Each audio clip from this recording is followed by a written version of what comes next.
Šiandien noriu pratęsti, dar nepabaigti, bet pratęsti pamokslų seriją apie gyvenimą keičiančius susitikimus. Ir pradžioje noriu jūsų paklausti. Atsakykit sau, tyliai, klausimas toks, koks buvo jūsų ryškiausias buvimas arba laikas, momentas su Dievu. Koks buvo jūsų svarbiausias, ryškiausias momentas, laikas su Dievu.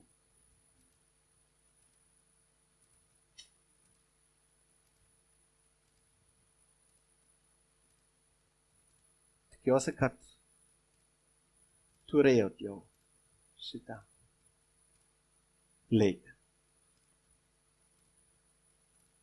Noriu trumpai papasakot apie savo ir tada noriu papasakot apie mokinių ryškiausią, svarbiausią laiką su Jėzumi. Noriu pradžioje truputį pasidalint, koks buvo mano. Kai kurie jau žino, dauguma jau žino, kai matau, tai buvo, aišku, kai pirmiausiai, kai Dievas išgelbėjo mane, bet šiandien, kadangi tai jau papasakojau prieš 4 savaites, šiandien noriu kalbėti apie kitą momentą, mano gyvenimą, kurį Dievas labai smarkiai veikia. Ir tai buvo nemažai metų atgal, 98 metų, kai atlikau čia Lietuvoje savo praktiką. Tuo metu studijavau teologiją Vokietijoje ir po 4 semestro turėjau galimybę atlikti praktiką užsienyje. Ir visada norėjau į kokią šalį? Į Ukrainą važiuoti. Ir ten tarnauti, ir ten apskritai gyventi toliau. Bet Dievas kažkaip, dabar man viskas aišku, žiūrint atgal, viskas aišku, bet tuo metu aš nieko nesupratau. Nes visos durys buvo uždarytos. Eit į Ukrainą. Nežinau kodėl, bet vienu žodžiu liko tik vienas variantas. Du variantai. Arba atlikti savo praktiką kažkokioj bažnyčioj Vokietijoje, ir to tikrai nenorėjau, arba atvažiuoti čia į Lietuvą. Galvoju, geriau. Blogiau nei Vokietijoje negali būti, atvažiuosiu čia, į Lietuvą. Gyvenau 3 mėnesius Kaune ir iš tikrųjų, man gėda sakyt, po 1 savaitės pasiėmiau savo kalendorių ir pradėjau skaičiuoti, kiek dienų dar liko. Nes man tuo metu Lietuva, švelniai sakant, visiškai nepatiko. Nenorėjau kažką turėti bendrą su žmonėmis čia. Man šita kalba, nieko nesakysiu apie tai. Man valgyt vederus ar tokius nelabai. Ir iš tikrųjų tik laukiau tos dienos, kai galiu vėl pratęsti studijas, mokslą. Bet tada atsitiko paskutinė rugpjūčio savaitė 98 metų. Aš kaip visada, kaip kasdien, skaitau Bibliją ir pradėjau skaityti iš Agajo knygos. Pirmą skyrių. Agajas buvo pranašas Senajam testamente ir noriu jums padalinti, ką aš skaičiau. Tuo metu, jeigu taip greitai rasiu, Agėjo knyga. Taip sako karavijų viešpats. Žmonės kalba, kad dar neatėjo laikas atstatyti viešpaties namus. Tada viešpats kalbėjo per pranašas Agėją. Ar laikas jums gyventi lentomis apmuštose namuose, kai šventykla tebeguli griuvėsiuose? Aišku, kontekstas kitoks. Man tai aišku. Bet tuo metu Dievas kalbėjo į mano širdį, sakė, Marianai, atsibusk. Marianai, atsibusk. Kur tu gyveni? Kaip ten viskas yra? Gražiai, gražu, ir tobulai. Gerai. Bet čia kita situacija. Ir aš iš tikrųjų buvau labai išsigandęs viduj. Širdis pradėjo drebėti ir klausau savęs ir po to Dievo supratau, ką sakei, bet ką nori sakyti. Kad ne, Dieve, nepradėk juokauti. Taip, noriu, kad tu čia grįžtų. Man tuo metu buvo tiesiai šviesiai didelis šokas. Nenorėjau, tikrai nenorėjau. Ir tada, iš tikrųjų, turėjau didelę baimę ir didelę įtampą širdyje. Nes iš vienos pusės nenorėjau čia būti, iš kitos pusės žinojau, kad man reikia čia būti. Ir tada tuo metu aš Dievui sakiau tokią maldą. Dieve, jeigu tu tikrai nori, kad čia pasilikčiau, tada tu keisk mano mąstymą, mano požiūrį į Lietuvą, į žmonės, į apskritai į situaciją čia Lietuvoje. Tu tada pakeisk ir mano jausmus. Tu tada pakeisk ir mano požiūrį į lietuvų kalbą. Tu tada viską pakeisk. Ir aš tai meldžiausi, bet iš tikrųjų galvojau savo giliai. Prašau Dieve, tu neišgirsk šitos maldos. Bet Dievas, jisai išgirdo. Ir per 1-2 dienas, negaliu paaiškinti jums racionaliai, kas įvyko mano širdyje. Bet Dievas pakeitė viską. Davė man meilę lietuvams, Lietuvai. Ir nors ne visada yra taip paprasta, bet žinau, kad esu teisingoj vietoj. Tai buvo mano ryškiausias išskyrus išgelbėjimo dieną, ryškiausias sutikimas su Dievu. Ir šiandien noriu dabar pabaigti su savo istoriją, bet labiau žiūrėti į Dievo žodį, nes Dievo žodis yra daug svarbesnė už žmonių istoriją. Daug svarbesnė. Kas turi Bibliją, pasiimkit, žiūrėkit į Luko Evangeliją 9 skyrių. Kas neturi, ten yra, arba jungkit savo įrenginį elektroninę. Šiandien noriu kalbėti apie mokinių ryškiausią sutikimą su Jėzumi. Ir tai įvyko ant kalno. Tikriausiai buvo Hermono kalnas. Tai įvyko maždaug metus laiko prieš Jėzaus mirtį. Metus laiko. Gerai?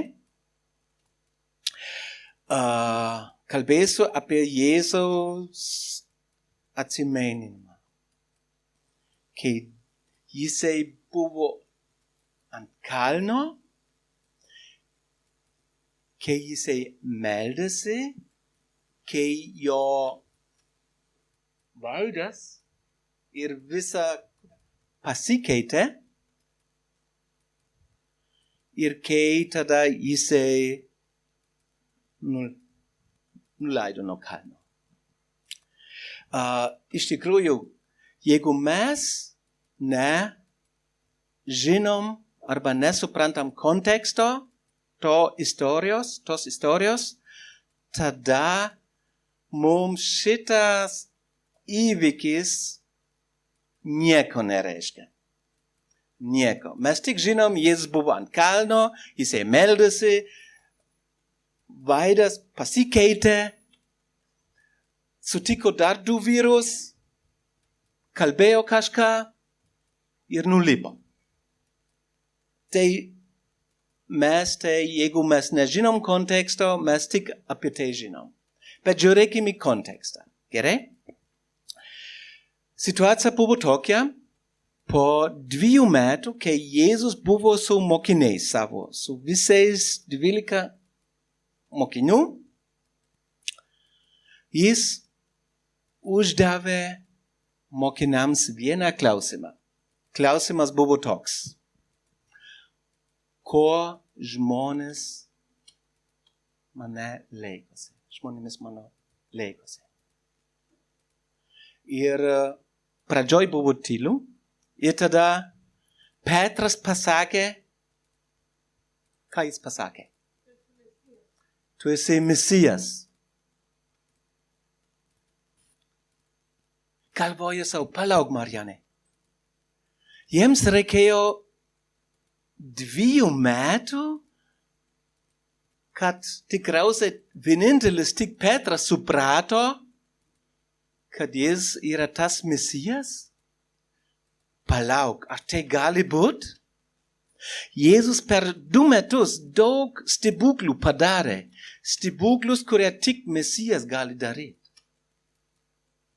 Bet kažkodėl, mes nežinom kodėl, kažkodėl tik po 2 metų Petras pradėjo suprast. Ir tada Petras pasakė, tu esi Mesijas, tu esi Dievo pateptasis. Tas, kuris mes laukiam. Ir tada, ką tada toliau pradėjo įvykdyti. Gal kažkas žino?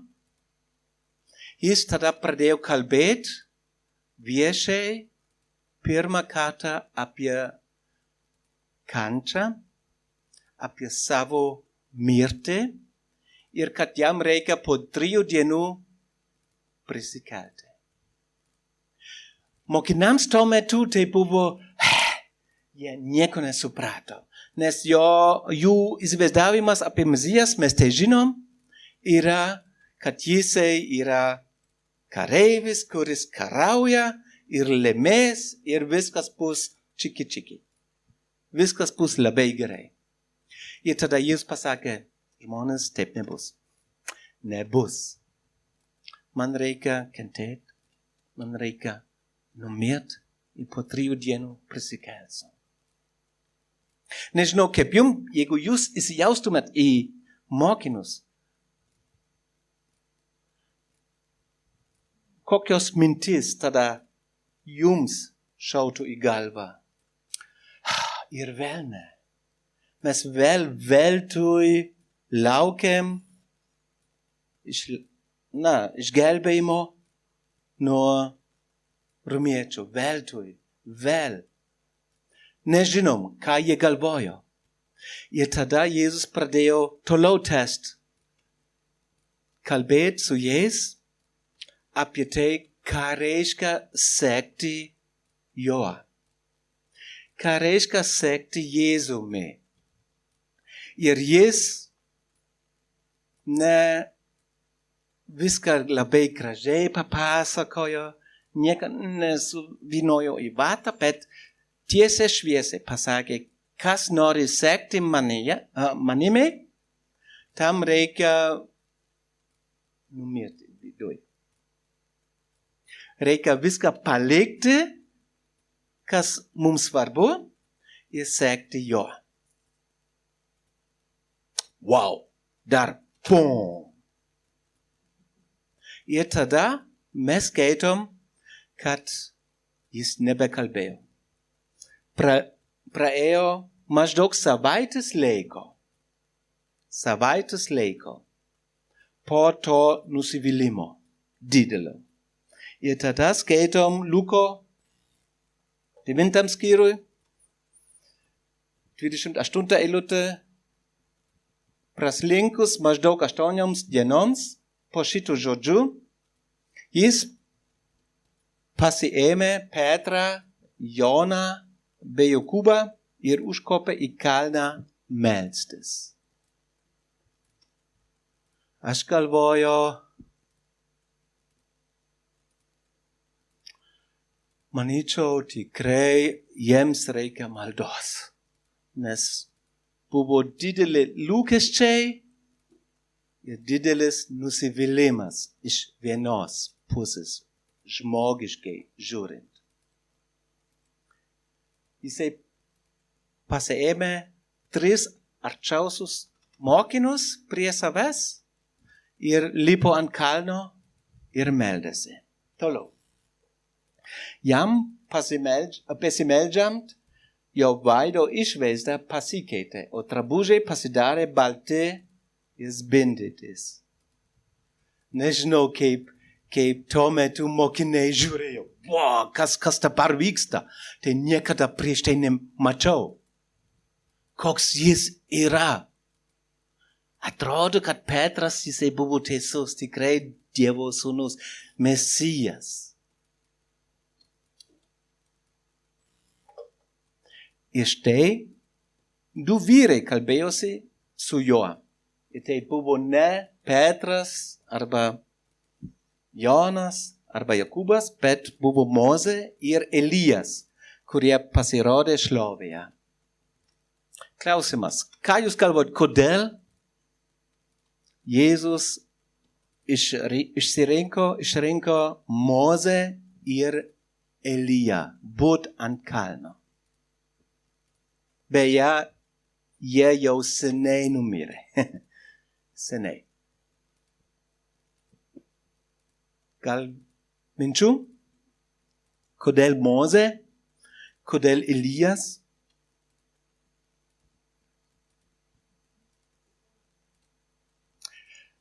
Ką žinom apie Mozę? Klauskim kitaip, paprasčiau biškai. Ką žinom apie Mozę? Jo, ir gavo iš Dievo ko? Ką? Ką jisai gavo? Gerai, padėsiu. Mūsų konstitucijoje irgi yra apie tai parašyta. Ir Vokietijos konstitucija.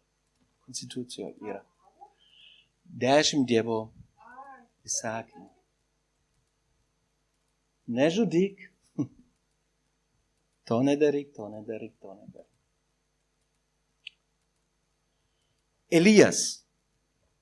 Kas jis? Jisai buvo pranašas.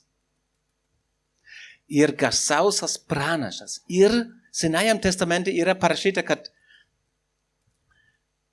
Elijui reikia ateit prieš Mesijas ateis.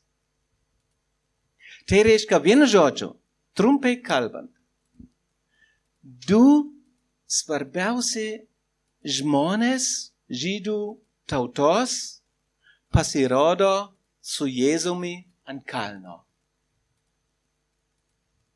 Ar tai įdomu? Man tai būtų kaip mokinis labai įdomu, ką jie kalba tarpusavy. Toliau. Jie kalbėjo apie jo, Jėzaus, gyvenimo pabaigą, pusančią Jeruzalėje. Jie kalbėjo apie ką? Apie Jėzaus kančią,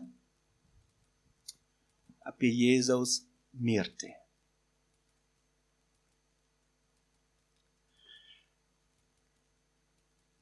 Iš tikrųjų, žiūrėt į tos žodžius gyvenimo pabaiga,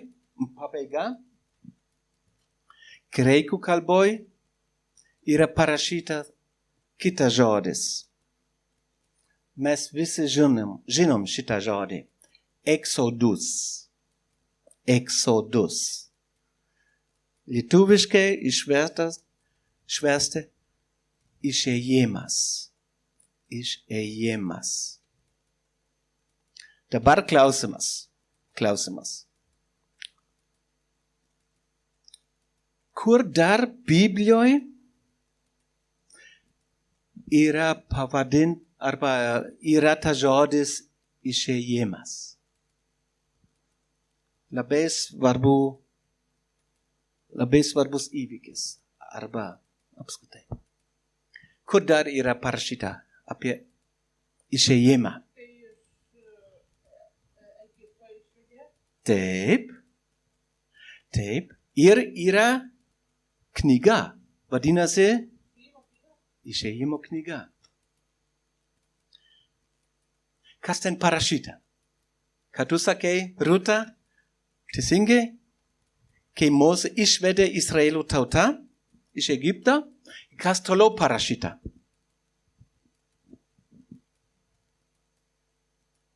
Noriu jūs padrąsinti skaityti Bibliją. Rimtai dabar. Vaikščiojo po dykumą. 40 metų. Ką? Jisai buvo irgi pranašas? Taip. Įstatymo knyga 18 skyrius. Taip, teisingai. Bet Mozė labiau reprezentuoja arba atstovauja Dievo įstatymus. Ir iš tikrųjų, žiūrint į tą žodį, kur parašyta graikiškai, išėjimas, tai yra daugiau ne tik kentėt arba numirt. Bet ten eina irgi kalba apie pereit per jūrą į naują vietą, toliau gyventi kitaip. Ir vienu žodžiu, ką tai reiškia šitam kontekste, yra kalba apie Jėzaus kančią, mirtis, prisikėlimas ir paėmimą į dangų. Labai įdomu. Dabar priminkim, du svarbiausi žydų tautos vyrai su Jėzumi šlovėje kalbėjosi apie tai, apie Jėzaus mirtį, kančią mirtį, prisikėlimą, paėmimą į dangų. Kokia jų reakcija buvo? O Petrą ir jo draugus buvo apėmęs miegas. Pabudę jie pamatė jo šlovę ir stovinčius šalia jo du vyrus. Vienu žodžiu jie užmigo. Apie tai dar šiandien kalbėsiu. Ir toliau. Tiems tolstant Petras kreipėsi į Jėzų. Mokytojau, gera mums čia būt. Pastatykim 3 palapines. Vieną tau, kitą Mozę trečia Elijui. Jis nežinojo, ką kalbas. Jisai užmygo ir vėl atsibūdo, girdėjo kažką, ką jie šneka, vėl užmygo. Žinot šitą būseną? Žinom. Jo, kai kuriems reikia prieš tai narkozės. Vėliau kalbėsiu apie tai. Jam tai besakant, užėjo debesis ir uždengė juos. Jie buvo mokiniai, nusigando, kai paniro į debesį. Elijas ir Mozė. Klausimas, kodėl išsigando labai? Jie turėjo didelę baimę. Nuo ko? Nuo debesies. Klausimas, kodėl? Tam reikia irgi truputį, kad mes suprastum, truputį žinot Senąjį testamentą. Kas įvyko, ar yra kažkoks įvykis su debesiais? Debesėliais. Jo.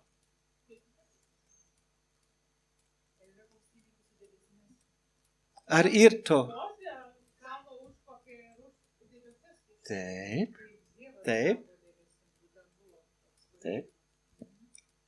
Susitikimo palapinėj, ten buvo debesis. Ką dar žinom apie debesis?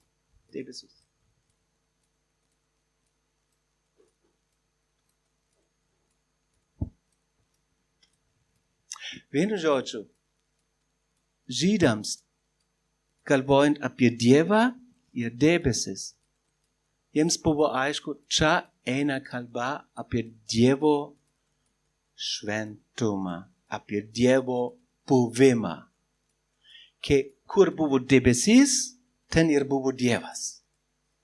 Dykumoj, Dievas dienos metu ėjo į priekį debesyse. Kai buvo pastatyta ta susitikimo palapinė, virš jos buvo debesis, rodo Dievo buvimas. Ir kai buvo šventykla, kai Saliamonas pastatė šventyklą, virš šventyklos irgi buvo debesis. Rodo Dievo buvimą. Žiūrėjom atgal, jie pradėjo bijot. Labai nusigando dėl Dievo buvimo. Toliau. O iš debesies pasigirdo balsas. Šitas yra mano mylimasis sūnus. Jo klausykite. Dievas žinojo, kad Petras, Jonas ir Jokūbas, jie žinojo, ką tai reiškia, jeigu yra debesis. Dievo buvimas. Ir tada Dievas labai aiškiai kalbėjo, nežiūrėkit į Mozę, ne taip žiūrėkit į Eliją netgi, bet klausykit mano sūnaus.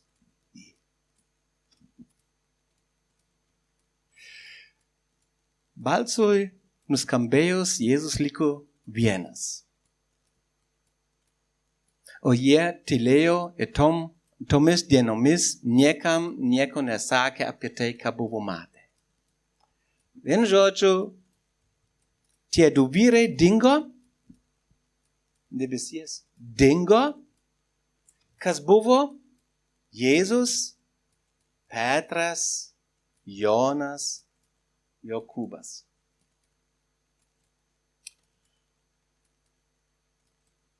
Aš klausau savęs, kodėl šitas įvykis yra parašyta trijose evangelijose. Mato, Morkaus ir Luko. Kodėl? Atrodo, kad Dievas nori kažką sakyti ir mums šiandien. Nes jeigu ne, tada nebūtų surasta šitą istoriją Biblijoje. Ką Dievas nori mums sakyti? Iš tikrųjų yra daug tiesos, daug principų, ką galim išmokti iš to įvykio. Bet noriu pabrėžti du dalykus. Pradėsim su dalyku, kuris mums gal nemalonu. Kai žmonės, kai Petras, Jonas, Jokūbas užmigo. Apie tai noriu kalbėti. Kokie dalykai, klausimas, užmigdo mūsų pojūčius, kad nebegalim girdėti ar suprasti Dievo žodžių. Einam biški link rimtesnio. Kokių dalykų mums veda, kad mes užmigdom. Ir nenoriu kalbėti apie ilgą darbo dieną.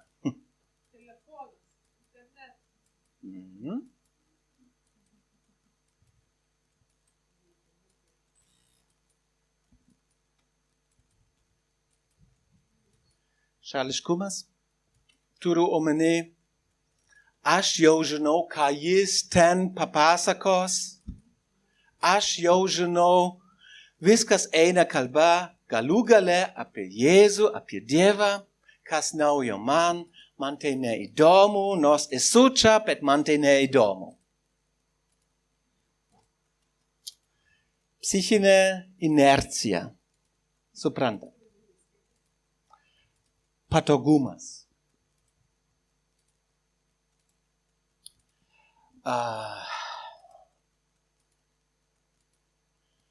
Karts nuo karto man kaip pastoriui reikia kažką sakyti. Dabar yra tas metas. Jeigu mes, labai rimtai dabar, jeigu mes galvojam, kad galim gyventi patogiai, kad nes taip svarbu, ką jis šneka čia, jeigu mes galvojam, kad skaityti Bibliją, ne kasdien reikia, gal vieną kartą per savaitę ar per mėnesį, tada garantuoju, kad Dievas nekalbės su jumis.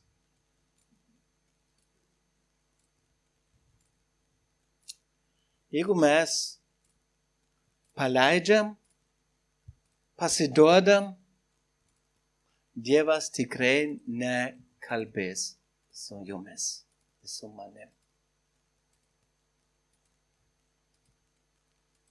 Svarbiausias įvykis Jėzui ir mokiniams buvo tas įvykis. Ir jie užmigo. Labą dieną. Turėtų mums kažką sakyti. Nejuokinga dabar. Tikrai nejuokinga. Tikrai nejuokinga.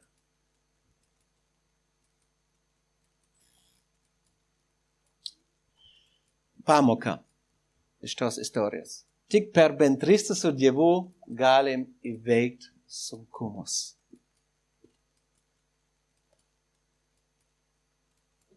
Kaip tai susiję su istorija, ką mes ką tik su įvykiu, kur galim ką tik skaitėm. Prieš tai Jėzus pasakė, jam reikia mirti, man reikia numirti, man reikia prieš tai kentėti, bet prisikelsiu ir taip toliau. Ir manyčiau, būtent dėl to Jėzus pakvietė, ateik, Petrai, Jonai, Jakūbai, ateikit su manim melsis. Kad jis per maldą pastiprintų ir juos, ir jų tikėjimą. Nes jeigu tai nebūtų, tada jokios prasmės paimt tuos miegančius vyrus, lipt ant kalno, nes jisai jau iš anksto žinojo, kad jie užmigs. Kokios prasmės? Nėra prasmės. Jeigu jiems neturėtų būti labai svarbu, bet jie tuo metu užmigo.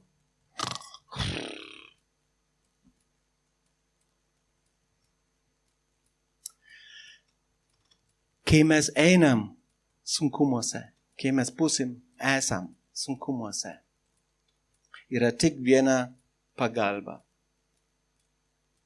Jėzus, Dievas. Jeigu mes galvojam, kad mums nereikia to,